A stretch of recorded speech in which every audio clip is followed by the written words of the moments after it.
السلام علیکم ناظرین، میجر عدنان شہید اور بنو کیمپ کا واقعہ۔ ناظرین، آج ہم آپ کو لے چلتے ہیں بنو کیمپ کے اس دن کی طرف جہاں ایک طرف دہشت گرد گات لگا کر بیٹھے تھے اور دوسری طرف ہمارے بہادر فوجی اپنی جانوں کی پرواہ کیے بغیر وطن کا دفاع کر رہے تھے۔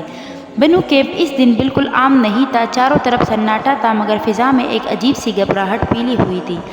دشمن اپنے ہتھیار لے کر اس جانب چھپا بیٹھا تھا۔ وہ اچھی طرح جانتے تھے کہ پاک فوج کے جوان ان کے سامنے کھڑے ہیں۔ اچانک کیمپ کی خاموشی ٹوٹ گئی۔ دہشت گردوں نے پہلا حملہ کیا، گولیاں چلنے لگیں، دھماکے کی آوازیں آنے لگیں، بنو کیمپ کی فضا بارود کی دھوئیں اور شور سے بھر گئی۔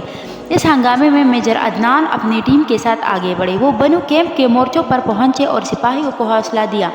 ان کے لہجے میں مضبوطی تھی، جیسے کہہ رہے ہو، گھبراؤ نہیں، یہ ہمارا وطن ہے، ہم اس کی حفاظت کریں گے۔ دہشت گرد اس رخ سے فائرنگ کر رہے تھے اور میجر عدنان اپنی ٹیم کے ساتھ سامنے سے جواب دے رہے تھے۔ یہ لڑائی صرف ہتھیاروں کی نہیں بلکہ ایمان اور حوصلے کی تھی۔ بنو کیمپ ایک میدان جنگ بن چکا تھا۔ فائرنگ کے دوران ایک سپاہی زخمی ہو گیا اور زمین پر گر پڑا۔ میجر عدنان فوراً دوڑے، انہوں نے ساتھی کو اکیلا نہیں چھوڑا۔ گولیاں ادھر ادھر سے گزر رہی تھی لیکن وہ اپنے ساتھی کو بچانے میں لگے رہے۔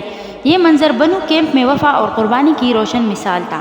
میجر عدنان نے فیصلہ کیا کہ دشمن کو اب آگے بڑھنے نہیں دینا۔ وہ آگے بڑھے اور براہ راست فائر کیا۔ ان کی گولیوں نے کئی دہشت گردوں کو وہیں ختم کر دیا۔ بنو کیمپ میں ان کی بہادری سب کے حوصلے بڑھا رہی تھی، مگر شہادت ایسے ہی بہادروں کی نصیب میں لکھی جاتی ہے۔ ایک گولی سیدھی میجر عدنان کو لگی، وہ زخمی ہوئے لیکن بندوق پھر بھی ان کے ہاتھ سے نہ گری۔ وہ آخری لمحے تک لڑتے رہے اور بالآخر بنو کیمپ کی سرزمین پر جام شہادت نوش کیا۔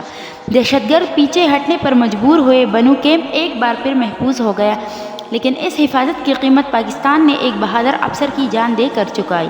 میجر عدنان کا نام ہمیشہ زندہ رہے گا۔ بنو کیمپ کی یہ قربانی یاد دلاتی رہے گی کہ ہمارے سپاہی اپنے وطن کے لیے جان تک دے دیتے مگر دشمن کے سامنے جھکتے نہیں۔